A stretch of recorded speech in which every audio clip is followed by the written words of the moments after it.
Good evening, everyone. I think we're going to get started. Can you all hear me? Jane. I'm Sylvia Yunt. I'm the Lawrence A. Fleischman Curator in charge of the American Wing, and it's a real pleasure to see you all here tonight in our very distinctive cinematic Vanderlyn Panorama Gallery, which if you stick around, we can tell you more about that after this program. But I'm really happy, very happy to welcome you to this special program that highlights the Wing's recent reinstallation marking the 100th anniversary of our 1924 founding, which we actually unveiled with a series of new gallery installations and interpretations last November.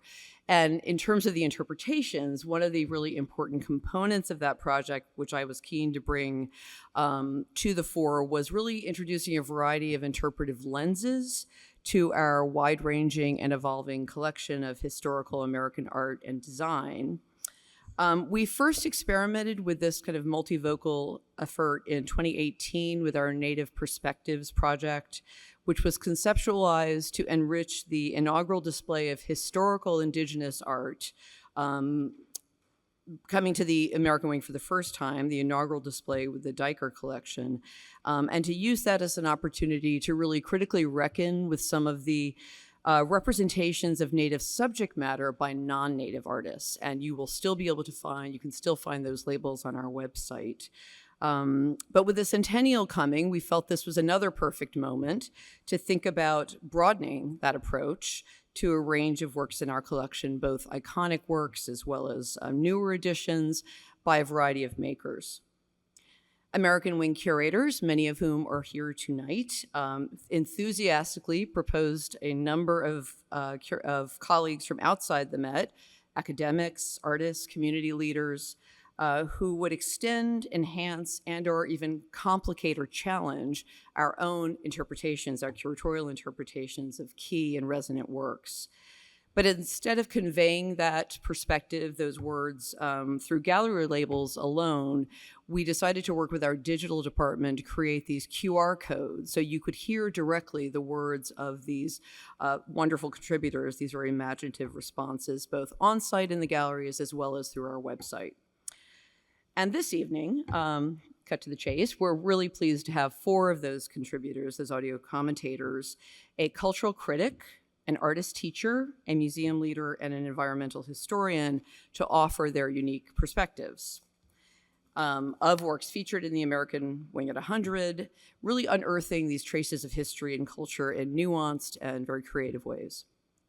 So before I turn things over to our moderator participant, Christopher Benfey, who has taught English at Mount Holyoke College, writes regularly for the New York Times, the New York Review of Books, and has a longstanding interest in material culture, especially ceramics, I want to thank my American Wing colleague, Medill Higgins-Harvey, who is here somewhere, who was there she is, sitting in the back, our Ruth Bigelow Riston Curator of American Decorative Arts, and the manager of our Henry Luce Center for the Study of American Art. I want to thank her for her skillful assistance in organizing this panel, along with our education colleagues, Marty Preciado and Janelle Thompson especially. But now let's welcome Christopher and our other panelists, Patricia Cronin, Michael Galban, and Lemir Teron, for some engaging conversation. And I want to thank you all for coming tonight and for your interest and support of the American Wing. Thank you.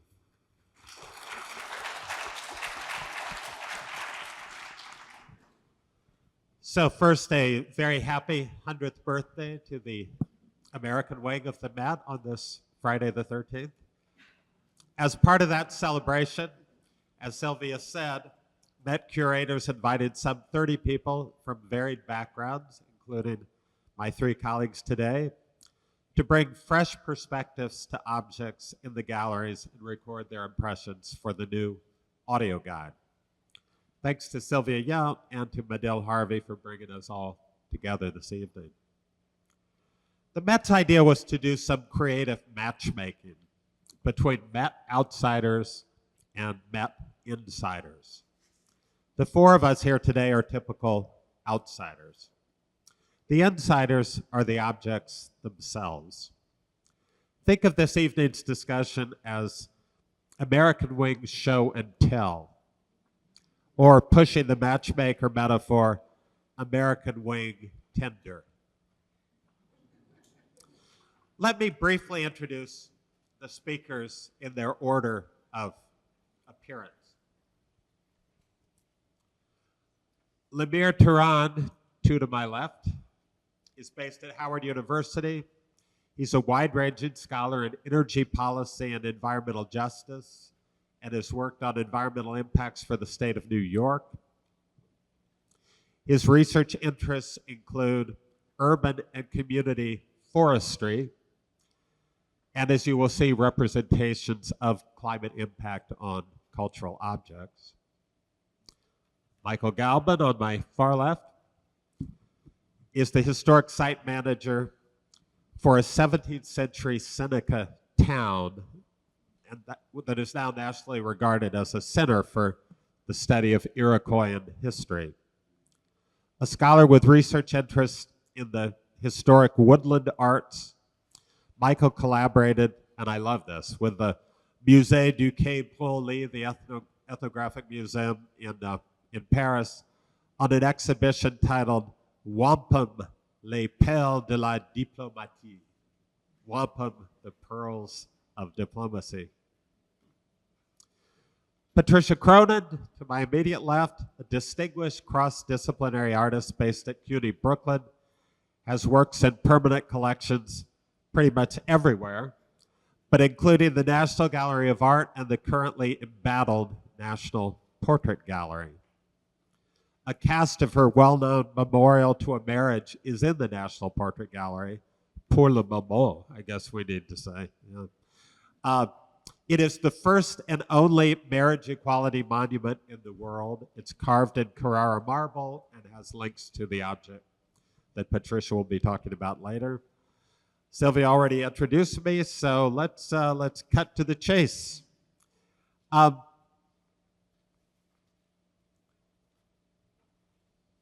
So let me give you just a quick description of how this is going to play out this evening. First, we'll play each audio clip as a way to introduce our four pairings of speakers and objects. Each commentator will then add a few remarks on his or her object.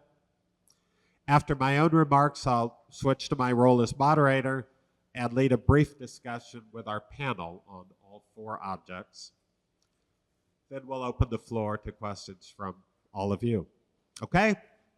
Okay, so let the show and tell begin. These silver vases with gleaming images of native animals and the Roman gods of commerce and agriculture hold contradictions for a modern audience. They were gifts for the governor of New York, who led efforts for the Erie Canal's construction. They are clearly intended to celebrate a triumph, but at what cost? Lemir Teron, Associate Professor at Howard University in the Department of Earth, Environment, and Equity. To some folks, the Erie Canal meant economic expansion, westward expansion, manifest destiny, opening up commerce to the west at a much less expensive price.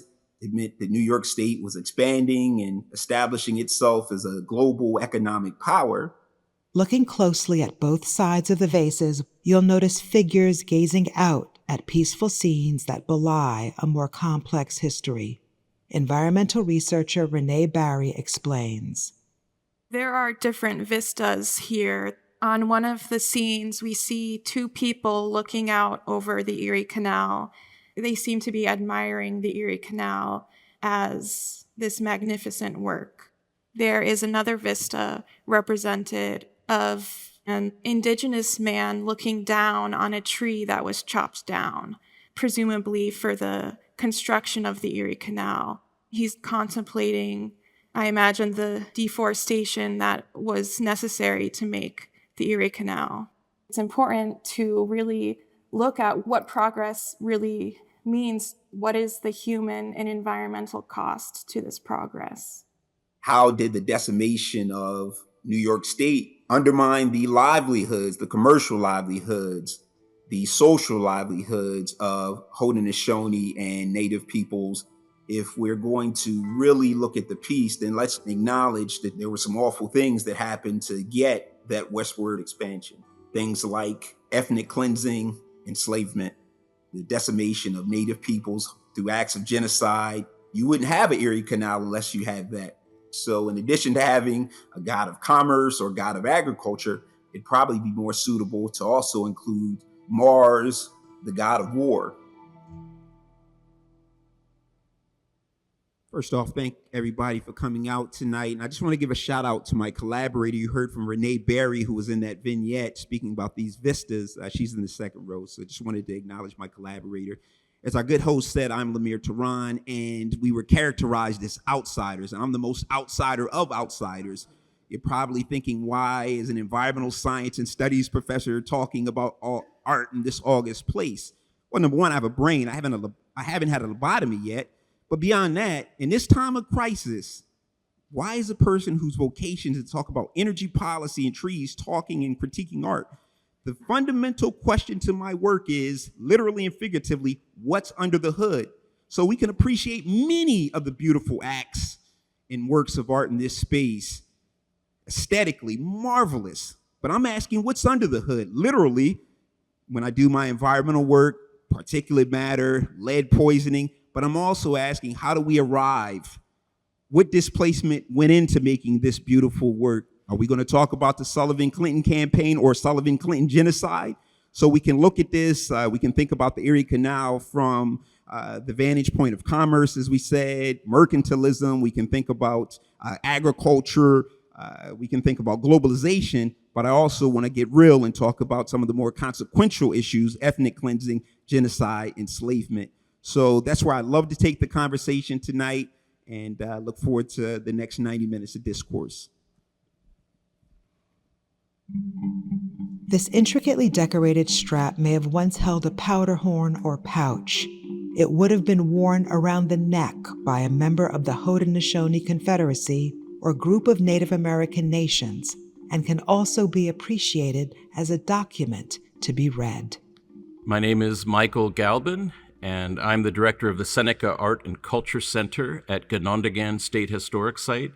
Native people developed a system of design and shape and form which could be read from New Brunswick to South Carolina and beyond. This language became useful because everyone spoke different languages. And so when we look at this object, oftentimes the hexagonal form represents a council of a nation, and numbers matter. So in this case, 6 hexagons could represent the 6 Haudenosaunee nations. When we look at the ends of the object, there are 4 white and 4 black lines. And when the Haudenosaunee formed into a confederacy, they chose the great white pine tree to be the emblem. This white pine tree, in a metaphorical sense, has 4 white roots, and they extend in the 4 cardinal directions, and people can use them to trace themselves back to the pine tree and find themselves enjoying the great peace that unified them so many centuries ago. Symbolic straps were presented to others in a ceremonial context as a symbol of reconciliation and condolence.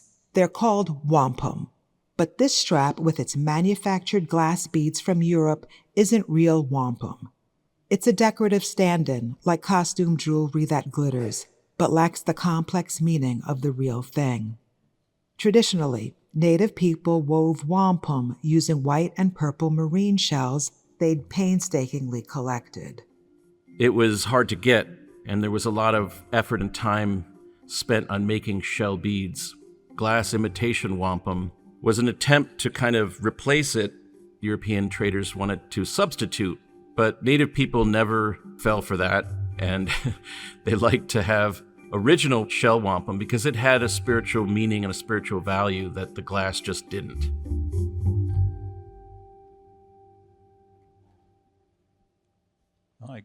I guess I agree with what I said.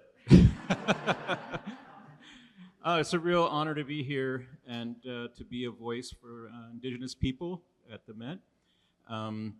We have these objects that sit around and people gaze at them and look at them, and the museum experience is different according to who's doing the regarding, right? I've had experiences where people look at Indigenous objects and they say, well, they had to do something back then, didn't they? You know, to a profound, nearly religious experience in front of an object. You know, it runs the gamut. And I think the opportunity to kind of speak with, have a dialogue with, and to the object, but also to the public, is a really important step in kind of returning the voice to indigenous objects.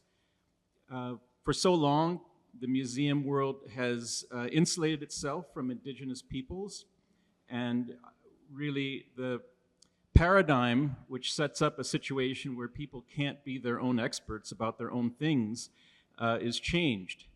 And this is one step towards a more mutually beneficial interpretation of these beautiful things that, you know, have been carefully kept.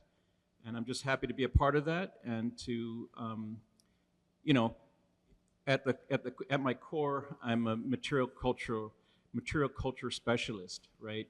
And so we can go deep into that object, and we can talk about the semiotic nature. We can talk about the materiality, the manufacturing of glass beads in Europe. You know, these objects tell dozens and dozens of stories, and it really takes multiple minds to get in front of them, sit with them, and hear what our ancestors left behind for us. The ancient Greek myth of Daphne and Apollo is dramatic and terrifying. Imagine a nymph begging for help to outrun the god Apollo, who'd been hit by Cupid's poisoned arrow. Artist Patricia Cronin. Apollo is chasing after her in what today can only be explained as an attempted rape. When the artist Harriet Hosmer depicts Daphne, however, she provides a poetic counterbalance to the violence against women that is depicted in mythology and art. Hosmer chooses this precise moment of Daphne's safety in particular, the moment when she's out of reach from male sexual aggression, by calmly, peacefully depicting her in safety. Now, how do we know that? By the wreath of laurel leaves, caressing her shoulders and deltoids, and then also just almost safely enshrining the breasts, which would be obviously a symbol for female sexuality, maternity, marriage. She is calm, serene, and safe. Cronin interprets Hosmer's presentation as a reworking of the myth for her 19th century audience with lasting resonance. There's a quiet solitude and contemplative nature to this moment. Soft power and control over one's body. This is what I chose, my wish for my body to be respected. And Hosmer respects them with the sculpture.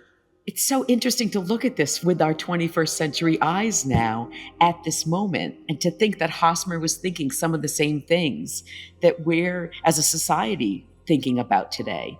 That is the definition of great and timeless art. If each new generation can come to it with their own present context and find it in something from centuries ago.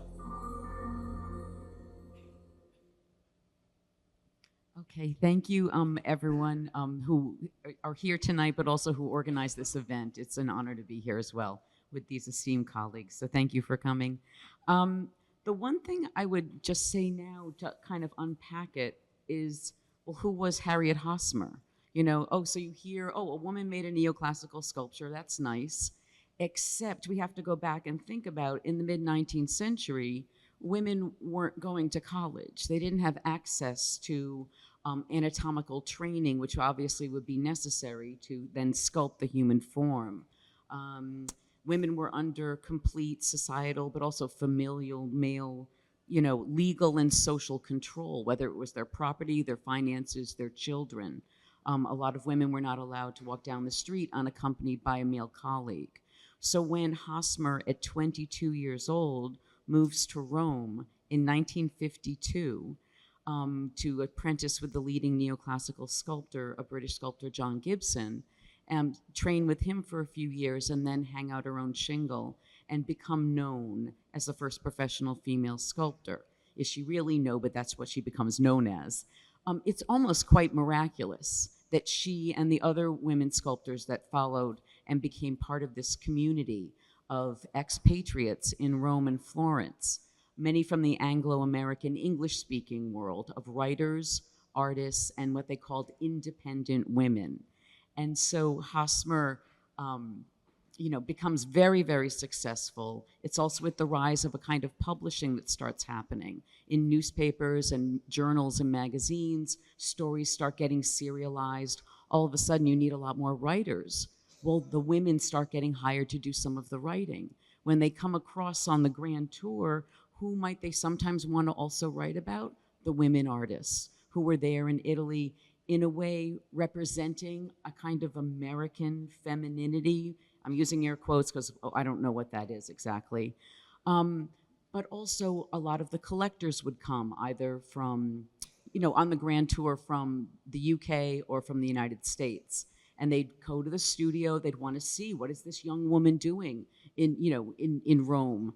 And then they'd buy, one of her sculptures and ship it back. And and this is when all the international exhibitions are starting. And so it's this real beginning of women escaping the male familial control and societal norms of their home country. But being in Italy, they were stranieri, they were strangers. And the Italians really didn't care if they behaved by their societal norms. So these women were really free to pursue their artistic careers, enhance their skills, and in fact love and live their lives the way they chose. And I'm looking forward to more of our conversation and how all of these stories kind of intersect.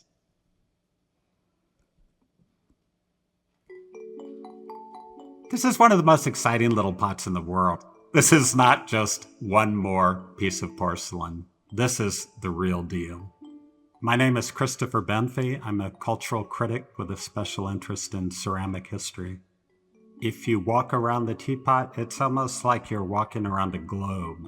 On one side, you're in South Carolina, palmetto trees and sandhill cranes, and there's a little river with a curved boat. Then you walk around the teapot and suddenly you're in China. This was found at a sale in England, where in 2016 it was recognized that this is the first example of North American porcelain. Porcelain was the holy grail of pottery making, especially in the 18th century. It was known as white gold. The English potters are desperately trying to figure out how to make porcelain. And they know it has something to do with the clays. And weirdly, amazingly, the English potters found the clay in Cherokee towns in what is now North Carolina. John Bartlam thought, I'm going to cut out the middleman. I can make the pottery here in South Carolina with North American clays, and I can sell it to North American colonists directly. Our teapot comes from a moment when the serving of food and drink was no longer just a way to sustain people, but to celebrate and show off and introduce some aesthetic appreciation. The Tea Party became an essential part of civilized life in settlements where the dangerous outback begins about a mile away. This teapot says, we have refined tastes, we're civilized, we know what we're doing. Welcome.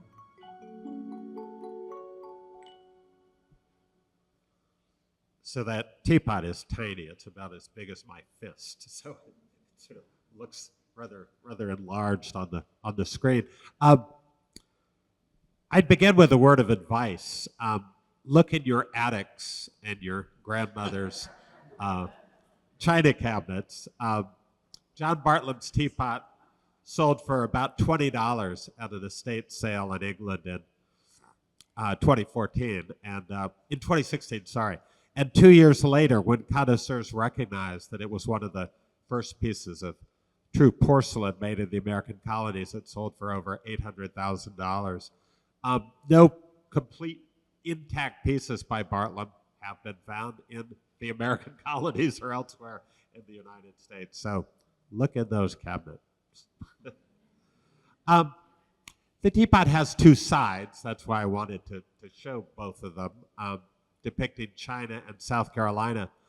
And it turns out that this connection between China and the Carolinas is surprisingly pervasive in British and American art. Potters in South Carolina were trying to imitate both Chinese porcelain and Chinese glazes. The poet Coleridge borrowed landscape scenery from the Carolinas for his pseudo-Chinese poem, Kubla Khan. Who knew? But if the teapot is two-sided, so was the potter John Bartlam himself. He switched sides during the American Revolution. Bad idea. And may well have gotten himself killed for his own two-sidedness. A final remark, I love the way the curators have paired the Bartlam teapot with another great South Carolina pot. This is the monumental storage jar by the enslaved master potter known as Dave or David Drake. Drake wrote extraordinary poems on the broad shoulders of his pots. That's the Dave Drake pot right in the center. Of these exuberant pots made under impossible conditions, the artist Glenn Ligon commented for the audio guide that the pot radiates, quote, a kind of joy, which is ultimately about a kind of resistance. Okay, on to our panel discussion. Are we ready? Watching too much basketball. Let's start with... Knicks fan? Are you a Knicks fan? Did you say the Knicks? I'm sorry. I'll just say I'm from Indiana originally and leave it at that. Let's start with some open-ended questions, and then we'll open questions up to the audience about anything but basketball. First, I'm wondering, I know that John Bartlam was just a name to me. I thought I knew a lot about North and South Carolina pottery, but I hadn't really looked into porcelain production. And for me, there was a whole process of getting to know this little pot, and I've talked about some of those things just now. But I wonder, I'm wondering if our impressions of these objects change over time as we got to know them. We were invited to spend some time learning about them, thinking about them, commenting on them. So could some of you talk about your sort of growing intimacy, growing antagonism, growing something in your response to your object? No. I wanted to comment on the Chinese porcelain, actually. So where I work, a place known as Ganondagan in upstate New York, is the site of a Seneca town. And Seneca people, being the westernmost of the Haudenosaunee people, chose the spot because of its advantage in agriculture, etc.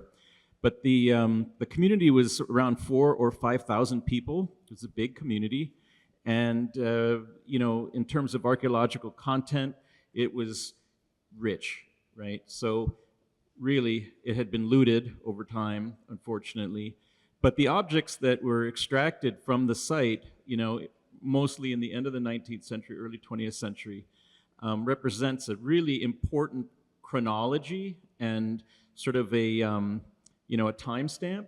And yes, we had actual Chinese porcelain in what is now Western New York, right, in the middle of the 17th century. So you might imagine Seneca people probably not drinking Earl Grey, but something like sassafras tea out of a small teacup produced in China. Of course, they also had a predominance of the Dutch imitation and Delft-made porcelains too. But the connections that I see with this piece, as beautiful as it is personal. So I just wanted to make that comment. America is still obsessed with China.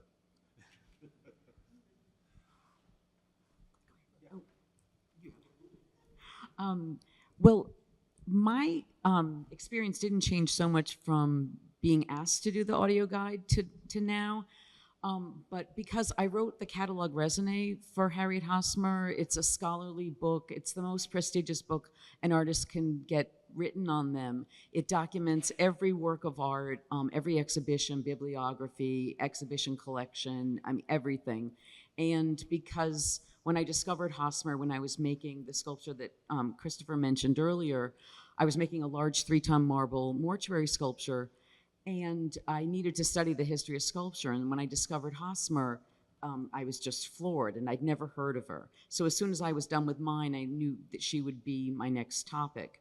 And when I learned more and more about her work and her success and the exquisite work, I thought she deserved a catalog raisonné. And so I published it in 2009. And going back and looking at the work, obviously up close at the Metropolitan, and going back and reading what I had written about it, the one thing I did notice is how our society has changed. In 2009, it's before the Me Too movement. There was just, the history of art, beside it kind of being the history, especially the history of sculpture, there's a lot of the history of death and memorialization. But in the history of art in general, there are a lot of scenes about rape. And so we just get used to it and looking at them, and we don't think it's too violent.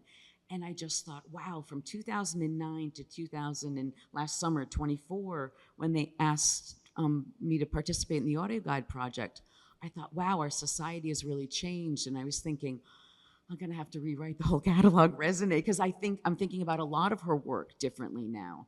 And so it wasn't so much closer observation of the work, it's just our world has changed. And I think that's a really great thing. My relationship with the piece has not changed at all consequentially. I know a little bit more about silver. It trades for about $35 per ounce, spot price. But my relationship with museums, and this one specifically, has changed. So my first time ever in the Met was on a very humid day last summer. And I came into this magnificent structure. I'd see some paintings. I knew it was the host of that annual Celebrity Freak Show. Sorry, you can cut that out. No disrespect. And we can talk about what's under the hood of that as well. It's very consequential. But my relationship with museums have changed. Why? So I mentioned the genocidal acts and the Sullivan-Clinton campaign, and when you walk into the museum, everybody saw the striking George Washington crossing the Delaware. Before I came into the museum, I thought that was about the size of this TV. We all know that it's not, right? Like, it's stunning, it's striking. But what's under the hood? So let's talk about that same Washington in relation to, so this is a precursor to the Erie Canal, about 20 years prior to this. Let's talk about Washington. We don't even need to go to the plantation on Mount Vernon. Washington says, as a precursor during the Civil War, the American Revolution, he would like to, let me get my quote right, he'd like to see the total ruin, destruction, and devastation of Haudenosaunee people. So it's not that my relationship with the piece has changed. What is this museum and all museums' role in presenting lionizing figures, complicating these histories, and a recurring theme that we've all had throughout the course of this preparation and also with friends in the crowd? How do we make sure that these are not neutral spaces, specifically in this time of crisis? I like to say that libraries are the last trusted institutions. Museums, I think you're right along with them. So as we leave here, we're not saying take down the plank paintings or the artifacts, but I think we have a lot of plunder in this place. Number one, I think everybody knows that. How are we going to not complicate our understanding of that plunder, but ask some serious questions that go beyond repatriation, some serious questions about education, some serious questions about what the treatment of this is beyond a nice panel, and maybe we'll have a nice Q&A afterwards. Just to thank you for bringing that up. I'll just share with you something that maybe you don't know, in relation to the description of Washington's orders to the General Sullivan and Clinton in 1779. Washington more or less failed his way to the top. You can quote me on that. Look into his history. He was a planter, a Virginian. He had an eye to land. He knew that Haudenosaunee lands were the most fertile that they had seen in terms of agricultural lands, and Americans were very underfunded during the Revolutionary War, and they saw the land of Haudenosaunee people as a way to compensate and pay their officers, which they did eventually, right? So coming out of that right now, the Haudenosaunee people, who were once bitter enemies with the Americans, sat together and looked across the table, so to speak, at each other and sued for peace. And they found a way to get to peace eventually, right? And so what are we talking about when we talk about these moments of warfare? That belt, you know, that strap is holding a horn of powder, you know, gunpowder that was used to kill people. What are we talking about, right? Are we talking about a Revolutionary War? Is that where we really need to take this conversation, or do we need to talk about a revolutionary peace? How does that happen? And these objects afford us that opportunity, you know, to look back and to investigate what really took place. It's with academics and historians, people who are going to do that hard look into the past and reveal the truth, right? And that's what these objects help us do, is talk about that truth. So to this very day, the first president of the United States, George Washington, it was given a name. His name is Ganondagan, and Haudenosaunee people refer to every president ever since as Ganondagan, and it means the devourer of towns. And so every president sequentially after that inherits that title, and the Haudenosaunee people send a letter every year welcoming the new Ganondagan into office and request audience to talk about what's going on right now. And in your world, you know, the dispossession of native lands continues, and the environmental impact on industrials and land development projects, whatever is going on right now. The Tonawanda Band of Seneca people are facing this very issue right now and are trying to prevent a industrial park that's going to devastate their lands and pollute their waters right now. You can check it out. It's called the Stamp Project. But these histories that we're talking about are very relevant. These objects and the moments that they were made are very relevant today. It's really hard to believe that we can't learn what occurred and how to make it better for each other into the future. I think thank you all. One theme that's come up repeatedly is that of imitation. We saw it in the imitation wampum beads. I love the idea of forging seashells with glass. The imitation china.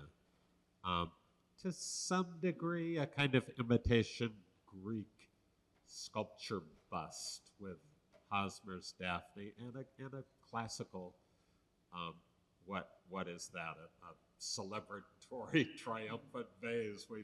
We've built the Erie Canal. We've opened upstate New York to development. I told Michael earlier that I was fascinated. This is completely off the track, but I was fascinated with his work on something called moose hair false embroidery. And I saw online it was sometimes referred to as false moose hair embroidery, and I thought, are those Europeans falsifying moose hair too? You know, there's so much moose hair that we've got to, but it's not real embroidery.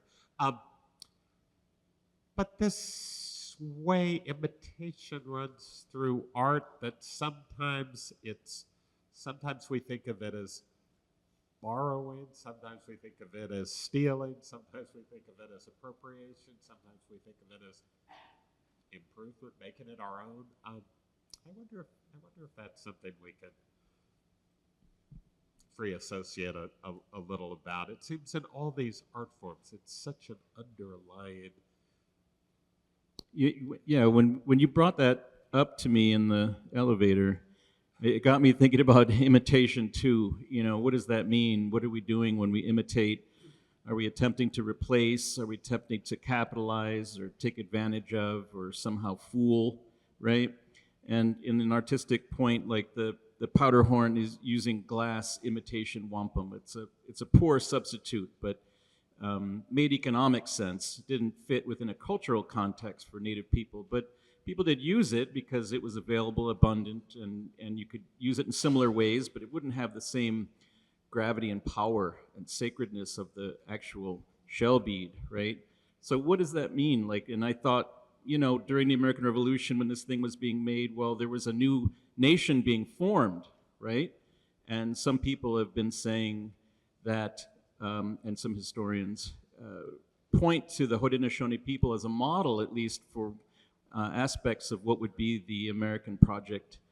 And they say they're imitating the Haudenosaunee people, right?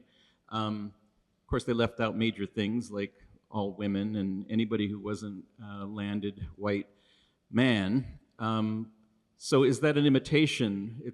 To me, I think it is an attempt, but you know, we rarely are able to imitate something perfectly. It's always somewhat lesser, and not really sure what that says, but it's at least something interesting to think about when we imitate.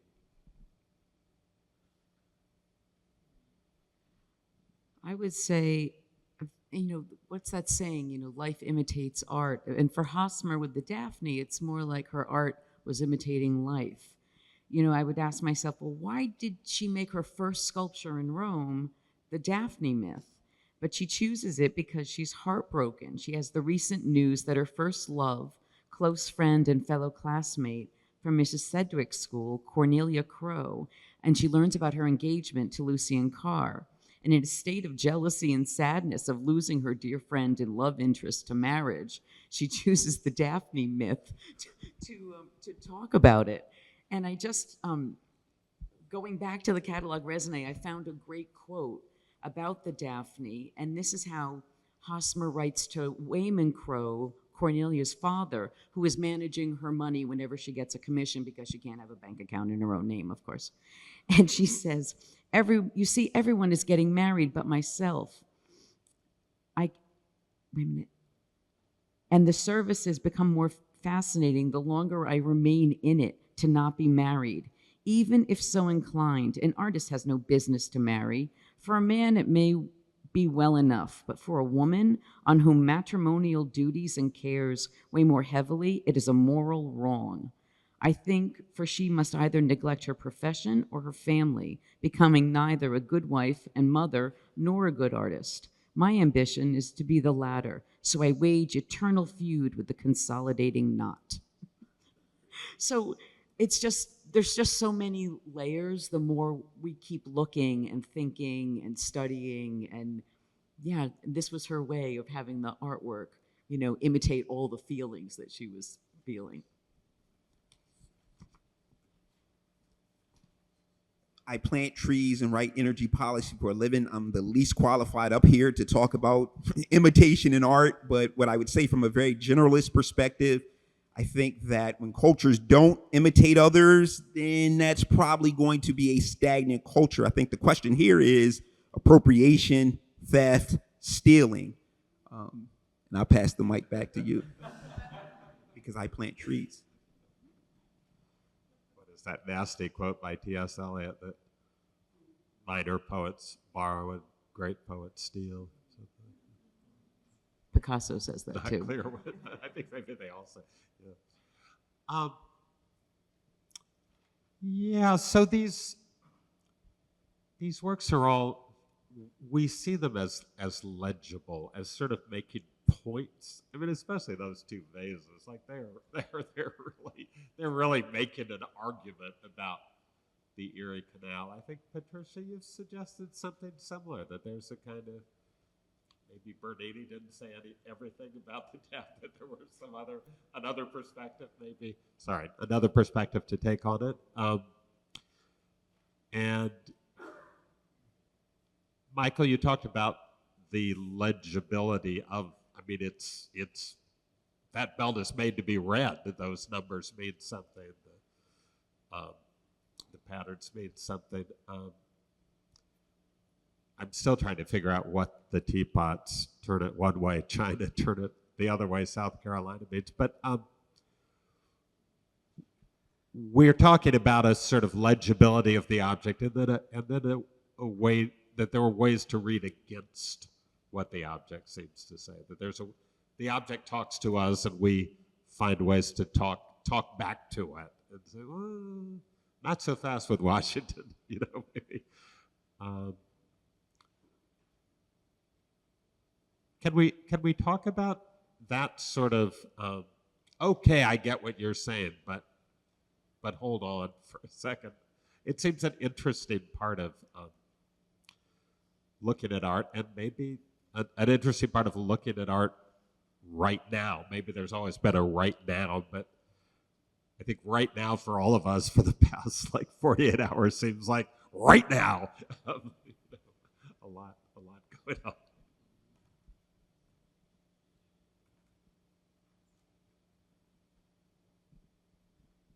Well, I guess I could just expand on my comments on the belt itself. So the indigenous people of we'll just say the East Coast, right, were diverse and lived in differing locations and coasts and hills and valleys and all over, right? And for us, our environment as indigenous people shapes our thinking, and it shapes our language, and really informs our worldview. We don't see a difference in any of those things. It's all the same thing to us, right? And so to develop a network of relationships between many, differing peoples who speak differing languages and have differing customs, et cetera, it was important to create a commonality, a common language, and it was our choice to create a language of symbol and semiotic systems which could be understood broadly by many different peoples. This strategy was effective, and this belt is a simple example of that kind of documentary materiality. So you have an object which can literally be read. It's intended to be read. The position of regard is that I hold it, you look at it, I interpret it to you, and now you know it, right? And so this is a critical component of the way that indigenous peoples of the East created a way to completely understand one another.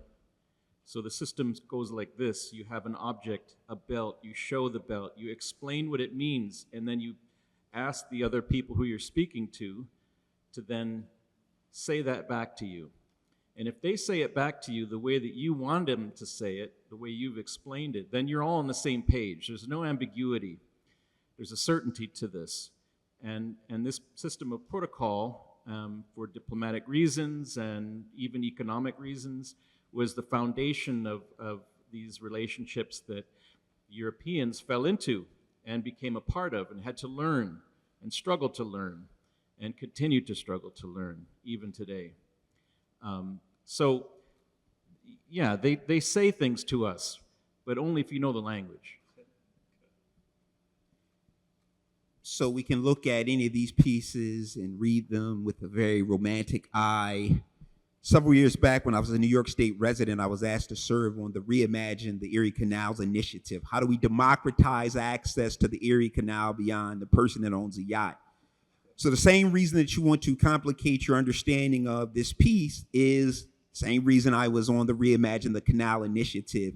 If you want to give new folks entree to the museum, if you want to give new folks entree to the canal, then you're going to have a more sophisticated view of any of these pieces. This looks nice, it's pretty, it's silver. So that's why we want to democratize voices. That's why we want to increase or complicate murky understandings beyond this is a nice piece and I see the god of commerce. How do we murky those waters? Not for the sake of rabble rousing or just being a malcontent, but you ultimately want to democratize spaces like this, like the Erie Canal. And I think that's what the museum is doing so well by having audio guides or the Native American labels and and just having more voices, more eyeballs, more brains on all these objects, so that anybody who walks in the door, there's something for them to ruminate about or learn or just experience with any of the objects.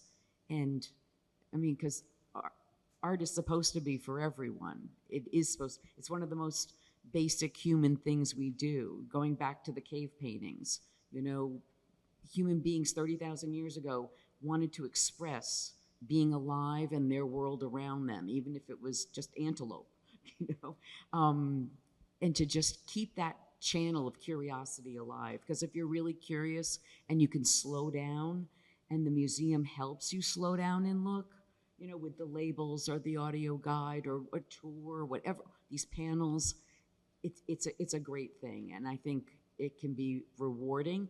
You might learn really infuriating stories about some of the objects, but that's the history of humanity, so we have to deal with it. So I hope you're all brimming with questions to ask our panelists. You can direct questions to one specific panelist or to all of us, or make a comment or an objection. Raise your hand. Yes, in the front row. So I think that we are all experiencing an assault on American history,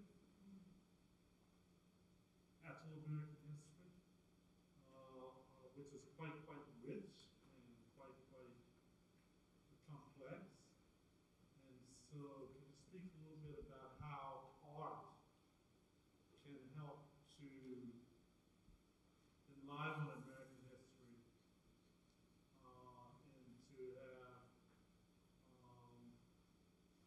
and to move away from false myths? I grew up in Oklahoma, and so I know American history in a much broader sense. The Indian Territory. They still practice in the schools the land rush. They have the kids get in the line, and then they blow a whistle, and the kids go running across the field to claim their land. They still do that, including the Native American children who they service. Right. So yeah, America is based on myths, right? Americans prefer a myth over the truth, and this is true. And it's my job, many of us, our job, really, to untangle those myths and really expose what is beneath, right? And we can do that with art. In our communities, the artists are the historians. We don't see a difference between them. And so we rely on them, on their voice, to help us tell those stories and untangle those knots of history and the myths that we tell each other. One of the greatest American myths is the land sale of Manhattan, right? It's a complete lie. There's no evidence for it. Look it up. Yeah. So that's really what we do. We're at my museum. We try to do that very work, and then people appreciate it too. They do. So I think the reason we preserve spaces like this, art history, because we believe in human dignity. Case closed. I can't be as eloquent as my colleague to the left, but because we're dignified people with brains, right? And it's not just art history that's being disrupted, it's contemporary, erasure that we see right in front of us, which is equally disturbing. Like, it's tragic and is sickening as closing a museum, or maybe not an outright closing, but a defunding, as tragic as that may be, we see things that are living and alive and contemporary that are being erased. But we're people with dignity. And why am I here? I'm here to fight. Right? So if we believe these things are worth fighting for, let's coalesce. We got some intelligent people in the room, and let's fight for the things that we love, the statues, but also the people and the places, ecology, because that's where it has to graduate for me. It's not just about preserving a painting as magnificent as this room. It's not just about preserving people in this room, but if we're not protecting our ecologies, climate crisis, ecological crisis, then won't be a Met in 15 or 20 years as society devolves into chaos. So if you're here to fight, let's fight. And don't take that out of context. I'll fight with you. Or take it out of I agree wholeheartedly with my two colleagues here. This is absolutely true. The only other thing I would add is that critical thinking is one of the most important things right now, because yes, museums are closing or getting defunded, and what they're doing to the land and to people, and all the lying all the time. And you need critical thinking skills to get through this, to look at the past, look at the present, so we can figure out how to get to a future. And go into the American wing and think about some of the new juxtapositions and rearrangements. And it's extraordinary to walk from the great courtyard of the American wing into the first gallery, which used to be something of a shrine to a traditional view of American history. The first thing you see in the middle of the first gallery is that incredible Dave Drake pot that just takes your breath away. It makes my skin sort of, tingle to think about. George Washington is in there on a back wall. But Dave Drake takes up all the space. It is something. There was another question. Yes.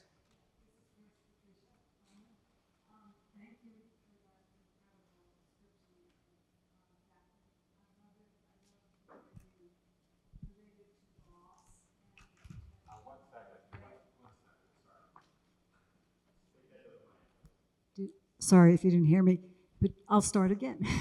Patricia, I love your description of Daphne. I think it's wonderful, and I thank you for it. To contextualize it to love, loss, protection, rape. But do you ever think of her as a victim in this work? Daphne? Yes, of course. Absolutely. I mean, she barely gets away and has to be a tree. Nothing against trees. But yes, absolutely. It's a very depressing theme, and this is why Hosmer's heartbroken when she makes this. So yes, absolutely. Thank you. Another question? Comment?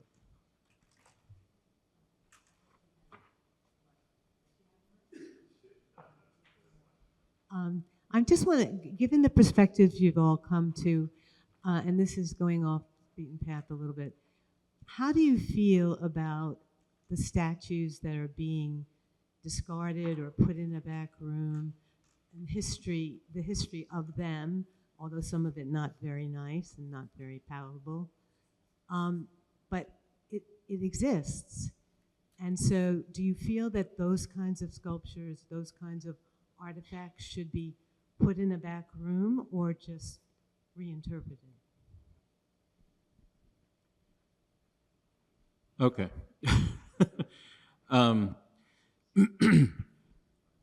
Yeah, to me, it's all about the intentionality, right? So, what was the purpose for erecting the sculpture, right? Was it intended to celebrate, deify, revere? Certainly wasn't put up to disparage or disgrace the individual. It's a celebration, right? This European tendency to create statues for heroes. And, I think that as we develop more intellectual understandings of the past, and we make space for varied voices and perspectives, the truth emerges and the people raise their voice and they say, we're not celebrated in this. So what are we talking about? Are we talking about a cosmopolitan America made up of many peoples and many cultures, many perspectives that respect each other? Or are we just preferencing one perspective? The other part that I really bring up about statues in general, right? As a Native person, we don't build statues. we don't select individuals and raise them up. We say our leaders stand shoulder to shoulder with everyone. Nobody's ahead, nobody's behind. And so it's an unusual tendency for me to think about it, you know, coming up with that understanding. And you know, in a very basic sense, like, this really is the only place I can think of that would allow the sculpture of the enemy to your republic to be put up in a public space, a reminder of the horrors of the past. So when the people get together and they say, no more, we don't like that, listen to them. Patricia, you've created a kind of counter monument. I think that's an interesting part of. You read Daphne as a kind of counter monument too, but also your monument to a memorial to Emeritus is itself a kind of a counter monument, some kind of anti-statue that's still a statue or Yes. something. It's true. And I was just thinking about what Michael was saying. And if we're talking about the Confederate statues that have been taken down, so many of them, and many of them were paid for by the Daughters of the Revolution. It was before women had the vote, and they were raising the money, and they were, to my mind, obviously there to terrorize African Americans. And it's great they're getting taken down. Should they be studied, contextualized properly?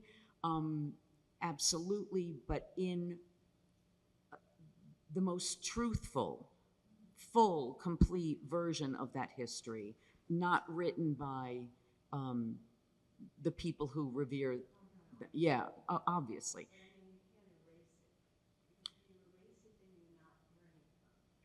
Right, and we have to understand that many people wanted those sculptures in those communities for very particular vile reasons.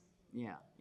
I mean, I don't think they should be melted down, but they just have to, you know, the public square belongs to everyone. When you walk down the street, that's what public art is supposed to be about. And it's important that somehow, how do I say this? Everyone wants to see their reflection on some level writ large in the culture. And what happens when your reflection is missing or it is so distorted you don't recognize yourself, right? So it's one of the reasons why I made Memorial to a Marriage. There were no public monuments to women or LGBT people in public, nor were many women or LGBT people commissioned to make these public sculptures. So that's why, you know, and same-sex marriage was illegal. So I got to hit three birds with one literal stone. And because women and LGBT people aren't commissioned to make sculpture, I bought our burial plot. I designed it as a mortuary sculpture, and so I tell my women artist friends, if you want permanent public art, you've got to buy the land. I actually bought our burial plot, and it's in Woodlawn Cemetery in the Bronx. And you don't have to die right away. Right. I mean, It's bought on a pre-need basis. See your own grave. Yes, and but it's like an anti-monument. Yes. Another question. This is more of a comment than a question. To say that there are a great number of things that were brought up tonight that resonate with lots of thoughts, and that the most wonderful thing about this panel is that you have brought up a great number of a variety, a broad range of things to think about. The perspective of American settlers was based very much on the European paradigm. And indigenous people all over the world, not only Native Americans, but in countries worldwide, are incredibly different in terms of the way they view themselves in relation to each other and the earth. And we, let's say, the average post-European settler in this country needs desperately to understand that point of view and learn from it. And there's a lot of pushback right now about anything other than the white Christian male viewpoint that was omnipresent in the early settlers of the country. So that these kinds of conversations that you've led tonight are incredibly important, and how to expand on it and how to make it available to more and more people so that we can think more openly and have a dialogue, I think, is our only hope for the future. So thank you, thank you. I mean, I would just remind you that everyone is indigenous from somewhere. And white folks are not exclusive of indigeneity. And you're right, there's much to be learned from one another. You know, the people of the earth, you know, have lived here for a long time and have been expected to be stewards of the land, you know, and really it's only until our modern times that in the United States that people have adopted our viewpoints of the land, you know, and more there's validity and wisdom, you know, that can be found.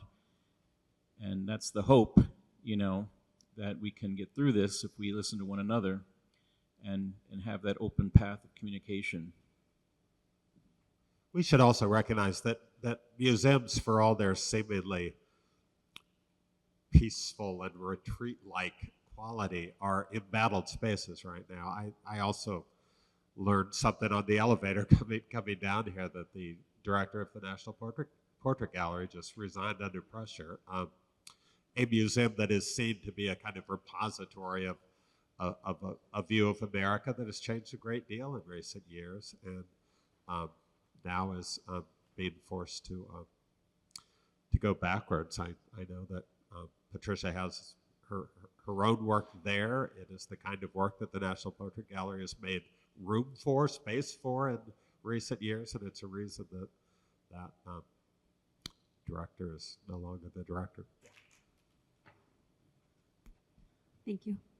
Lemir, I was wondering if you could share what your connection between the piece, and you mentioned earlier that you met with Haudenosaunee people, specifically the Onondaga women. Could you share a little bit about that experience, what resonated with you and this connection? Yes. You ask about my interaction and engagement with Haudenosaunee people, specifically women. So we didn't stage this, but I'm working on a book right now, Unlearn Power. Buy it, coming late 25, early 26. But Lexington Bloomsbury Publisher Press. I give you a 30% discount. No. Check it out for the library for free. But on the real, so the very first chapter of my book wasn't intended to be this way. But the introduction of my book begins with the women of the Haudenosaunee Nation in just south of central New York. And how many folks are New Yorkers in this room? Pretty much everybody. So there are interstate projects going up all around this, highway projects all around the state. Some highways being decommissioned all around the state, which is a good thing because we know that highways historically have been targeted to Black communities, urban communities, Rochester, Buffalo, Syracuse, Albany. So in any event, I'm at the Onondaga Nation circa 2016, 2017, and I'm talking to the community about the redevelopment of Interstate 81, which runs through the heart of Black Syracuse, runs through the heart of Onondaga Nation. So I go to the Onondaga Nation, I'm talking to these women, the community-wide, but specifically the mothers of the community, about what are going to be the environmental impacts of this project. So I'm talking about things that an environmental scientist talks about: particulate matter, relation to the highway redevelopment, to the bus stop where your kid has close proximity to. And one of the mothers from the community and stops me, and it was a very sobering moment. It was a game-changing moment for my sensibilities. She stops me and says, well, wait a minute, that's all well and good. We can talk ecology and particulate matter and all this good stuff, trees or whatever. I just got back from the middle of the country engaged in Keystone XL pipeline activism. So when I see these large-scale infrastructure projects, whether it be a pipeline or an interstate, I'm thinking about things like assaults on indigenous women, murdered, sexually assaulted, missing indigenous women.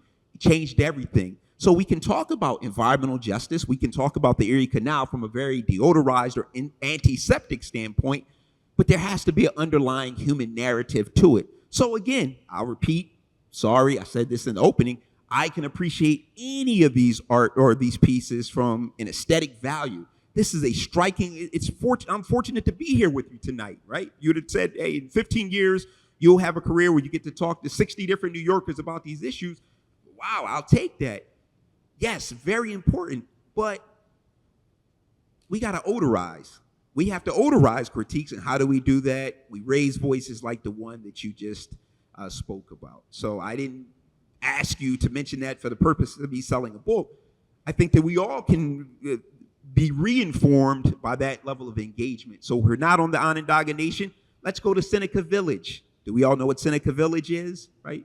Black folks right here in Central Park, they got uprooted for the sake of probably one of the greatest green treasures on the planet. So there are plenty of Onondaga Nation, Seneca villages all across the planet. Our job as educators is, how are we integrating that and complicating spaces like we're in right now? And I agree with you, the audio guides, excellent step. We democratize this museum. Anywhere we have internet access, we can complicate those discussions. So I'm really glad that you brought that up, Patricia.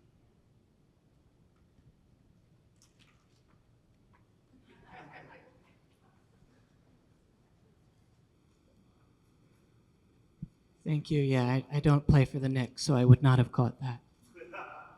I appreciate you bringing up that connection between environmental despoilage and violence against women. And I think there's a very literal connection in one of the pieces here in the statue of Daphne, who, to escape Apollo, turns into a laurel tree, and then Apollo takes a sprig of the laurel tree and makes it his own symbol. So there's a very direct equation in that myth between taking from women who can't stop you and taking from nature. My question also concerns taking from nature. I'm curious if there are strategies that you'd suggest in contextualizing the extraction and the labor that go into the making of these objects. We have 3 pieces here that are made of materials that are mined or quarried from the earth. And I'm curious if you think there's value to talking about them not only as the products of the artist, the creator, at the point of making them into their final form, but also the products of the people who quarried the clay and the marble and the whole chain of production that led from those things being part of the ecology to objects of material culture. Absolutely. When you think about material goods that go into making these objects, we can engage in analysis that engineers call life cycle assessment. So that's when we do a cradle to grave analysis. Where were these resources extracted from? Who were they extracted from? So you do a cradle to grave analysis, extraction, all the way to retirement. Because as you said in the opening, at some point, all of this stuff will be retired, whether it ends up in a bin or ends up as particulate matter or whatever. So from an engineering or ecological standpoint, you could do a life cycle assessment with any of these pieces. And let's not lose sight of life cycle assessment is not just an ecological venture where we're measuring carbon inputs and outputs and we're looking at methane. We can also ask a life cycle assessment that has a social foundation, different points of those different continuums from the extraction, transmission, distribution to the retirement. Who's involved? Is child labor involved? Is child labor involved? How much are people being paid? Is it an honest wage? Do folks have access to unionization? That's a question we can ask about museums and libraries and school. We should be asking those same questions. Do workers in these spaces have access to livable wages, and do they have access to health insurance and dignified work hours? So it goes beyond just the physical piece, all the support infrastructure, all the educational infrastructure. I think we should be doing a life cycle assessment to critique all the different points of the continuum. That was a really good question. Thank you, my friend. There is Powerful question. There is increasingly a lot of interesting research on exactly that question in relation to pieces like the John Bartlett teapot. I mentioned in the clip that an essential ingredient in the making of this pot is what was known as Cherokee clay. It was called Cherokee clay because it was the only known source of kaolin that British potters and American potters knew about.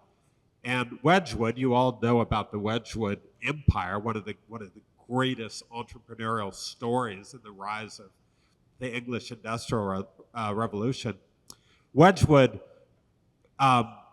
was very interested in that Cherokee clay when he first heard about it, and he sent an operative from Stoke-on-Trent across the ocean, from Charleston up into the Cherokee towns of North Carolina to try to corner the market on it, to make a deal, just like the deal for supposedly for New York, to make a deal with the Cherokee that would be exclusive.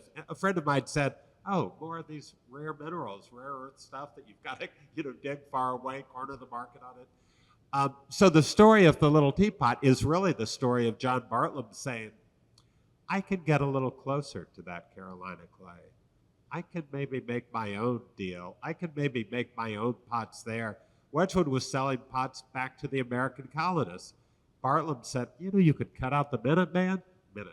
You could cut out the middleman and the Minuteman and make it at home, as long as you could basically steal it from the Cherokee. For the Cherokee, this clay had great ceremonial meaning. It was part of rites and rituals. So yes, what drew Bartlett to America was the white gleam of that clay. And last summer, I went back to Italy, and I was up in Carrara carving marble. And another example of how things have changed in a few decades. I made the original marble in 2000 to 2002. And I just thought it was just the most amazing experience, and teaching myself and learning how to carve marble. And last summer I went back and I was like, holy cow, this is a total extraction project. And I was absolutely ambivalent. And I still made the sculpture, but my whole mindset had changed. And then it was, and now it's gonna go in a crate on a boat, and my carbon footprint, and I just kind of lost my mind. But I still made it, but I don't know how many more I'm going to make, because it does, but at least the good thing is, I guess, that my mind is changing about it, and it's just because I'm hearing enough conversations and reading enough articles, and I'm just more educated about the actual impact on the environment that actually making the art has, and how implicated I am in that. And I'm not really proud of that, but I had to make the work, and so here we are. But thank you for that question. That was fantastic. I guess I have two thoughts to share on this sort of path that we're on. One is that this idea of extraction and sort of perspectives on the environment and land and usage, whatever. One of my great teachers said that when Europeans arrived to North America, they looked out onto the landscape and they saw a long list of merchantables, trees and soil and minerals and animals and furs and things, which could be, translated into wealth. And when we look at the world, we see relatives.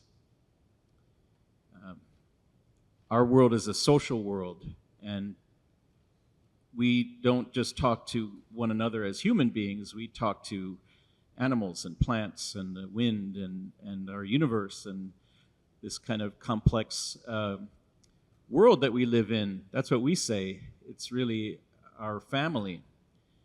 And so there's a real disconnect between those two worldviews, and it still goes on. But in terms of production, and I'm struck by the conversation about the sculptor and someone who has access to learning an art, a skill. For us, we have women are incorporated into our artistic traditions. There are productions and areas of art which women are in charge of, and they manage it and they teach it and they share it. And there are artistic productions that men do, and sometimes it goes both ways, right?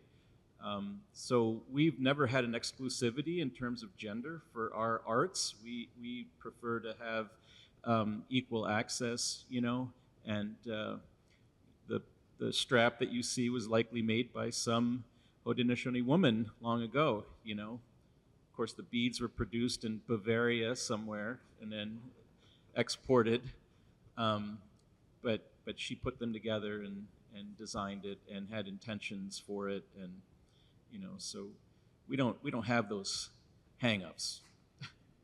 So maybe one or two more questions. I think we're beginning to get some attrition. Yes. So I'd like to tag on to what Michael is saying. As a British citizen, I sit here, a transplant to Oklahoma. I've been here for 55 years. And I am a proud Brit, but I am not proud of what my people did, colonizing and stealing and going around and doing the awful things that we did as a people. But I would say that each and every one of you and your neighbors and your family, if you are not indigenous, you are an immigrant. And I think we need to respect and go back to what our indigenous people, the way they lived. And I use the adage, it takes a village. And the indigenous people, if you study them, the women had their roles, and they all took care of the children as a collective village. And if we all look at how the indigenous people and the people not just of this country, of any country, until we got into the grab and the land grab and the wealth and the this and everything. But remember that we are all immigrants, and be respectful of that. And as Michael said, respect the land, respect the role of each person in that village. And if we get back to that, we'll have a much kinder and effective society.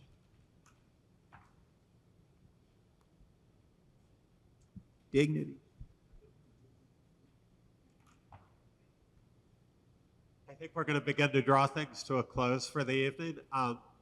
Thanks again to the curators and the leadership of the American Wing for this lovely birthday celebration for our Friday the 13th party. It's a motif. You keep coming back It to is. that. Is it something you want to tell us? I must be trying not to think about something else.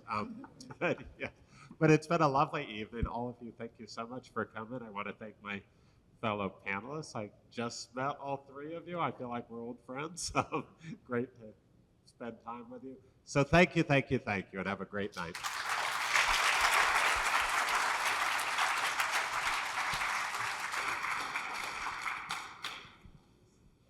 And I just want to add my thanks to Christopher and Patricia and Lemir and Lemir and Michael. And the galleries are open till 9 o'clock. So if you'd like to see more of these kind of dialogues through the juxtaposition of the objects, and I would just add that I think there's something about the artist and the artist's voice, having Patty with us, that you're digging at history in a different way, right? And often the complexity is coming from the work of art in ways that it doesn't come from the historical text.